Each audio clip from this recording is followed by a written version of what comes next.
Bonjour à tous et bienvenue dans ce nouvel épisode du podcast Incarner son soleil, un podcast sur la spiritualité, le développement personnel et la vie en général. Dans l'épisode d'hier sur le rapport aux critiques, j'ai beaucoup parlé de l'importance qu'on donnait au regard de l'autre, à la reconnaissance que l'extérieur nous apportait, comme si on n'arrivait pas, par nous-mêmes, à reconnaître notre valeur et donc avoir besoin de l'extérieur pour savoir qui l'on est. Ce qui génère une dépendance au regard de l'autre, au signe d'approbation, à la reconnaissance extérieure, comme si sans ça, on n'existait pas. Bien sûr, dans ce cas-là, on pense tout de suite à la dépendance affective, aux personnes qui ont tendance à dire « dis-moi que tu m'aimes pour que je sente que j'existe et que je suis aimé et que mon existence a du sens ». Mais les personnes qui se considèrent comme indépendantes, mais je dirais plutôt blindées, et qui font tout pour ne pas ressentir leur émotion de ne pas être reconnues ou autre, sont peut-être pas mieux. Elles recherchent aussi, peut-être plus inconsciemment et de manière un peu moins visible, une reconnaissance qu'elles assument peut-être pas. Tout simplement par peur de souffrir ou par jugement négatif sur le rapport à l'amour et sur le rapport d'être valorisé. Il y a sûrement d'autres cas, mais là c'était les deux principaux. Le côté hyper dépendant et le côté indépendant. Mais pas si indépendant que ça, juste bloqué et verrouillé dans ses émotions et qui par peur de souffrir ne laisse personne entrer. Ou dit qu'il n'a besoin de personne. Une autre possibilité, c'est d'aller vers un chemin d'autonomie. Arriver à s'autodéfinir, à savoir moi je suis comme ça, je suis comme ceci, ou même je ne suis ni cela ni ceci si on part dans une démarche spirituelle, mais où on n'a plus besoin de l'extérieur pour nous apporter de la valeur. Sans pour autant arriver à l'autosuffisance et à, je dirais, une quête d'indépendance vis-à-vis de l'autre. Parce qu'en effet, on n'existe qu'en rapport à notre environnement. C'est à travers nos relations avec notre environnement que la vie est possible. Car sans nourriture, sans parents, sans sol, sans oxygène, nous n'existerions pas. Il y a un proverbe chinois que je viens de découvrir qui me semble très adapté. Je vous le cite, « Qui tombe au sol se relève grâce à lui ». Et donc la relation est ce qui nous permet de vivre. Elle n'est pas à nier ou à fuir ou à l'inverse à mettre au centre de notre vie. Elle fait juste partie de ce que c'est qu'être humain. Et donc certes, la relation nous aide à nous définir, nous permet de nous définir, nous permet aussi de voir l'altérité et donc de savoir ce que l'on n'est pas et donc ainsi savoir ce que l'on est. En effet, c'est grâce à l'autre que l'on sait si l'on est petit, grand, gros, mince ou tout autre qualificatif ou toute autre qualité ou défaut, entre guillemets. J'aime pas trop le terme défaut, mais je reviendrai là-dessus un autre jour. Donc certes, la relation permet de nous définir en fonction de notre environnement. Mais est-ce qu'on a obligatoirement besoin de cette relation pour se créer une identité ? Est-ce qu'on ne pourrait pas avoir une autonomie identitaire ? Pouvoir reconnaître sa valeur, savoir qui l'on est, savoir s'affirmer, sans avoir besoin d'être approuvé par l'extérieur, sans avoir besoin de reconnaissance. Et donc aussi avoir de fait une autonomie affective, c'est-à-dire d'avoir un équilibre émotionnel lié au fait qu'on sait qui l'on est et qu'on n'a pas peur de disparaître si les gens ne nous aiment plus ou si certaines personnes ne nous aiment plus.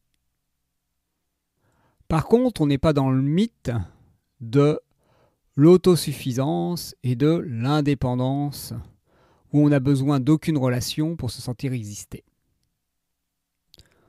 Pour moi, l'humain est entre guillemets fait pour être interdépendant, pour être en relation.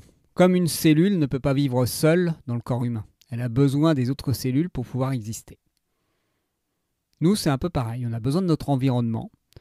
Les autres cellules pouvant être des êtres humains, des animaux, des végétaux, des minéraux. Ce qu'on pourrait appeler notre écosystème. Par contre, c'est pas parce qu'on est interdépendant de notre environnement qu'il y a une notion de partage, d'échange avec cet environnement, qu'on ne peut pas être autonome et libre de nos propres choix et de nos propres actes.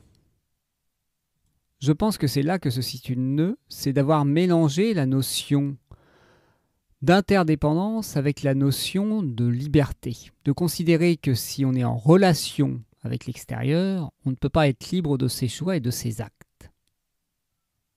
Tout en prenant bien sûr conscience de l'impact que nos choix et nos actes ont sur l'extérieur et sur notre environnement.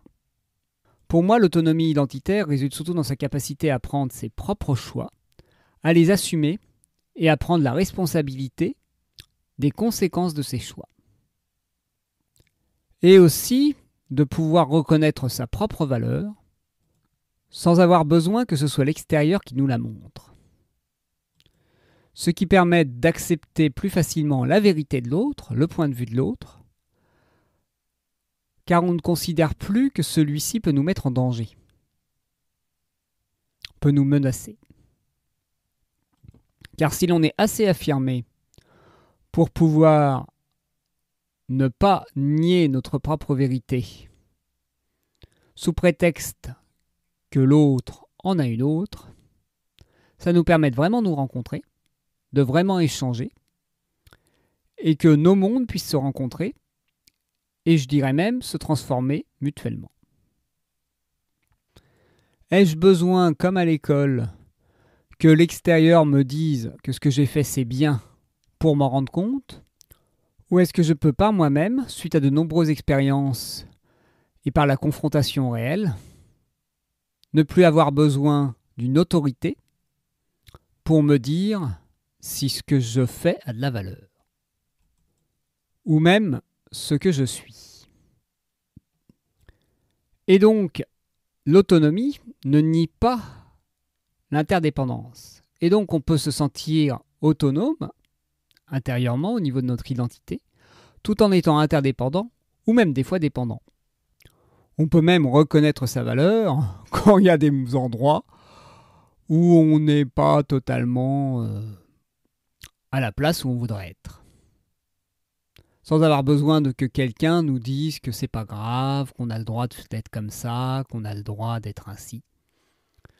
Juste en pouvant se le dire nous-mêmes. En gros, tout ce que je dis là, c'est est-ce qu'on peut lâcher l'idée d'avoir besoin d'une maman ou d'un papa extérieur pour se sentir aimé et avoir une raison d'exister? Pouvons-nous décider de vivre pour nous, tout en étant liés aux autres et en relation avec les autres, et tout en échangeant avec le monde et avec ceux qui nous entourent, en assumant notre souveraineté, la responsabilité sur notre vie et notre liberté de choix? Car non, maintenant, ce n'est plus papa ou maman qui décide à notre place, ni les enseignants, ni notre patron. C'est nous qui acceptons ou non de leur remettre notre pouvoir. Alors affirmez qui vous êtes, prenez votre autonomie et vous verrez, ça ira mieux. Ça sera pas simple au début, ça risque de créer parfois quelques frictions, même pour certaines personnes quelques conflits, mais au bout d'un moment, vous vous sentirez tellement plus heureux et tellement plus dans la vie dont vous rêvez, sans pour autant vous couper des autres et être un égoïste. Car qui dit poser ses propres choix ne veut pas pour autant dire nier l'extérieur. C'est juste prendre autant en compte l'autre que nous. Et ce sera toujours nous qui aurons le dernier mot, car c'est nous, de toute façon, qui devrons assumer la responsabilité de nos actes. Donc autant être en phase avec nos actes. C'est beaucoup plus facile à vivre. Car sinon, on reste bloqué dans la victime et on active un joli mode Calimero du style c'est pas juste. Et ça, je ne pense pas que c'est ce que vous souhaitiez vivre. Et bien sur ça, je vais vous souhaiter une magnifique suite de journée. Pour rappel, n'hésitez pas à me contacter par mail à l'adresse pierre@incarnersonsoleil.fr pour toute question, commentaire, remarque ou même demande de rendez-vous. Vous trouverez toutes les autres informations dans le descriptif de cet épisode. Et je vous dis à très bientôt pour un nouvel épisode. Bonne journée!